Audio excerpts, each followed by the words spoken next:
Rendez-vous. C'est tout ce qu'il vous reste à faire. Rendez-vous. Des appels au génocide. Ils sont tombés sur la tête. Vous n'aurez pas mon 100 millions de dollars. Cruel, horrible, inhumain. Qu'est-ce que c'est que ça? Un politologue, pas comme les autres. Loïc Tassé.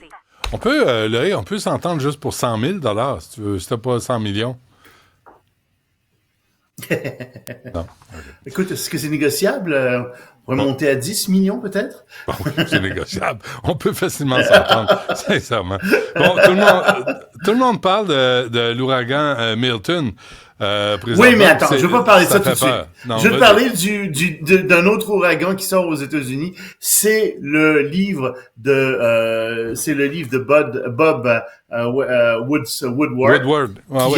Woodward, c'est ça, qui va sortir dans 6 jours. Puis il y a des extraits qui commencent à sortir de ça. Et c'est très intéressant ce qu'on trouve là-dedans. Bon, il y a des choses qui, si tu veux, nous confirment ce qu'on savait. Par exemple, la grande amitié entre Trump et Poutine. Enfin, je sais pas si on peut être ami avec Poutine ou ami avec Trump, mais mettons cette relation très, très forte entre les deux. Poutine aurait demandé à Trump de lui faire parvenir des appareils pour détecter la COVID-19 et des appareils médicaux. Et il en aurait expédié plusieurs, donc, en Russie, alors qu'on en manquait aux États-Unis. Et Poutine a dit, ouais, je veux pas que vous le disiez là dans le public, pas pour moi ça me fait rien, mais c'est pour vous, les gens aimeront pas ça, etc. Parce qu'effectivement, les gens disaient, et il semble que c'est dans le livre aussi, par exemple, quelqu'un comme Mme Harris disait, qu'est-ce que c'est que ça? On manque de ces appareils-là ici, puis lui expédie ça en Russie. Qu'est-ce que c'est que cette histoire-là? Un dictateur en plus, et effectivement, ça paraît très, très mal. Donc, okay, il a fait ça. Loïc, je t'arrête tout de suite, là. Moi, je veux bien, là, 2020, je comprends ça, je suis d'accord, mais est-ce que Kamala Harris pourrait s'occuper des gens à Asheville, en Caroline du Nord? Est-ce qu'elle pourrait s'occuper des gens en Floride? Elle est revenue d'un voyage... c'est comme, exactement comme Biden il a annulé son voyage en Angola et en Allemagne, puis est revenu à Washington pour s'en occuper. Mme Harris était sur la côte ouest, et elle est revenue à Washington pour s'en occuper aussi directement. Donc, tu peux pas les accuser de ça. Non, s'en occuper. Attends, Loïc, les gens sur place, là, disent le FEMA, là, qui est censé être l'aide d'urgence, est pas là. A pas d'eau, a pas d'essence, c'est pas ce que disent... C'est pas ce que disent les représentants démocrates et républicains de ces États-là, qui disent non, le FEMA fait très très bien son boulot et il arrive à rejoindre les gens. Alors je comprends que dans certaines zones reculées, dans certains endroits difficiles, ça soit pas encore là, mais il est là, puis au contraire, les gens disent non, ça marche. Le problème, c'est que le FEMA a 36 milliards de dollars à dépenser, puis contrairement à ce que dit Trump, c'est pas 750 dollars par personne, par famille qui donne, c'est jusqu'à 42 000 dollars qui donnent pour que les gens se reconstruisent. Ça fait partie de la propagande de Trump. Puis contrairement à ce que Trump dit, Mme Harris a pas envoyé des milliards à l'étranger, plutôt que donner ça au FEMA. Le FEMA a un budget fermé de 36 milliards. Il faudrait que le Congrès se réunisse à nouveau pour augmenter le budget, ce qu'il faudra peut-être faire, mais ça, c'est une autre question. Et ici, c'était ça dont je voulais te parler d'abord, mais c'est bien ça le problème, c'est que Trump se sert de ces ouragans pour faire de la petite politique, de la basse politique. En fait, les dirigeants du Parti républicain font ça à l'échelle nationale, mais à l'échelle locale, les dirigeants républicains et démocrates disent non, ça marche le FEMA, on est dans la merde, on comprend les difficultés qu'il y a, mais ils font tout leur possible, puis ils sont vraiment là. Donc, il y a vraiment une propagande très, très trumpiste là-dessus. Mais je voulais revenir sur le sujet. Mais quand les citoyens se prononcent, moi, je comprends que les démocrates et les républicains disent le FEMA fonctionne, mais c'est pas eux qui sont dans la merde. C'est pas eux qui sont dans les inondations. C'est les gens c'est dans les États où il y a les inondations. Les gens disent, on n'a pas d'aide. Fait que moi, je veux voir qui dit vrai là-dedans. Mais écoute, les représentants. Les citoyens. Je pense que si les citoyens manquaient vraiment d'aide, les premiers à le dénoncer, ce seraient les républicains de ces États. Or, c'est pas ça qu'ils font. C'est pas ça qu'ils font du tout. Ils disent non, ils arrivent, puis on n'a pas à se plaindre véritablement. Donc, je pense qu'il y a beaucoup de propagande là-dedans en raison de la campagne électorale. Il faut faire attention. Je pense à ce qui se dit sur les réseaux sociaux là-dessus. Je nie pas c'est certain qu'il y a des problèmes. C'est dans l'ensemble parce que c'est très gros, puis il y en a deux qui passent un derrière l'autre. C'est certain qu'il y a des problèmes. Mais je pense pas que ce soit des problèmes qui montrent un portrait général de la situation. C'est ça que je dis. Moi, je vais vérifier tantôt après l'émission, puis on va voir ce que... Non, mais c'est pas que je mette ta parole en doute, mais je pense qu'il y a aussi la manipulation du côté des démocrates. C'est pas juste des républicains. Mais pourquoi est-ce que les républicains, dans les États, pas au niveau national, pourquoi est-ce que dans les États, à ce moment-là, les représentants et républicains et démocrates disent non, ça va? Ben là, il y a quelqu'un qui manque quelque part. Ouais. C'est ou bien au niveau national ou bien au niveau local.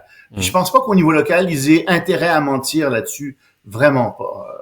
Mais je veux revenir à ce que je disais tout à l'heure. Écoute, il y a eu des informations très importantes dans ce livre.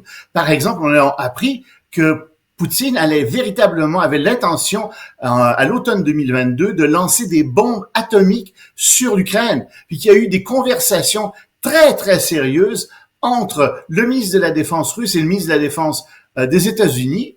Puis aux États-Unis, on est obligé de dire, écoutez, là, si vous faites ça, vous allez être isolés plus que jamais. Vous n'avez pas idée combien vous allez être isolés. On a aussi appris que Biden avait reçu les plans d'invasion de l'Ukraine en 2021. Puis il voulait pas y croire. Il disait, c'est trop dingue. Il va pas envahir l'Ukraine. Et il y a eu un téléphone entre Poutine et Biden. Puis ça s'est échauffé, ça a duré une 50aine de minutes. Puis Poutine a fini par dire, bah oui, mais regarde, là, je vais utiliser la bombe atomique s'il faut. Et Biden était obligé de dire, écoutez, là, dans une guerre atomique, il n'y a pas de gagnant. Il n'y a que des perdants. Parce qu'il y avait vraiment l'intention, semble-t-il, de faire ça. Donc, il y a quand même des révélations très, très intéressantes sur ce que voulaient véritablement faire les Russes à ce moment-là. C'est extraordinaire. Puis je termine par une dernière, moi qui m'a fait rire, un peu jaune, mais quand même. Il paraît que il y a une similitude incroyable entre Mar-a-Lago et la Corée du Nord. Pas au niveau de du train de vie, etc., quoique je me doute que Kim Jong-un a un train de vie assez extraordinaire. Non!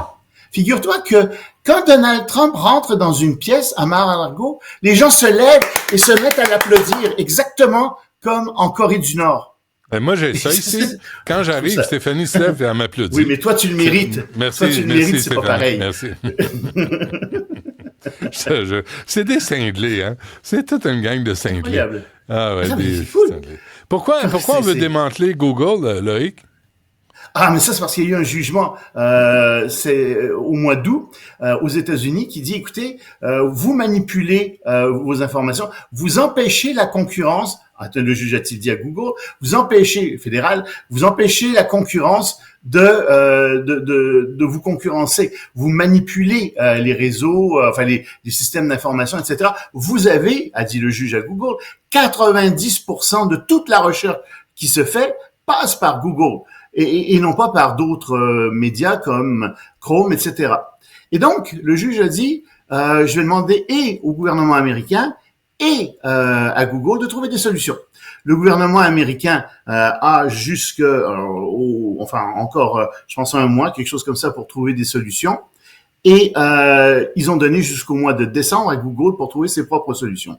Mais dans les solutions qu'on pense que le gouvernement américain va proposer, il y a possiblement le démantèlement de Google en plus petites entités parce que Google est devenu un énorme monopole et que ce monopole, justement, ne rend pas le service qu'il devrait. En fait, les gens disent, écoutez, c'est parce que Google coûte de plus en plus cher aux annonceurs. Il a 50% des annonceurs et ça fonctionne de moins en moins bien. La qualité des services rendus par Google diminue et coûte de plus en plus cher. Donc, ce serait une bonne raison pour démanteler Google. C'est bon. Et avant qu'on se quitte, un mot sur ce pont aérien humanitaire avec le Liban? Oui, c'est un pont qui va être lancé par l'Europe. C'est plus symbolique qu'autre chose parce qu'il y a que 36 millions de dollars qui sont accordés à ça. Et c'est dans le cadre général, en fait, de l'aide qui est accordée par l'Union européenne au Liban. Mais donc, il va y avoir un pont aérien entre plusieurs villes européennes et Beyrouth avec des médicaments, des produits de première nécessité, etc., pour aider les Libanais. Et l'opinion est très, très divisée en Europe. T'as, par exemple, d'un côté, les Espagnols qui disent c'est une guerre d'agression, c'est une invasion d'Israël au Liban. D'autres qui disent, évidemment, Israël a le droit de se défendre. Mais, si tu veux, il y a vraiment beaucoup de solidarité qui est en train de s'exprimer entre l'Europe et le Liban. Très bien. Loïc Tassé, merci. À demain. Salut, au revoir.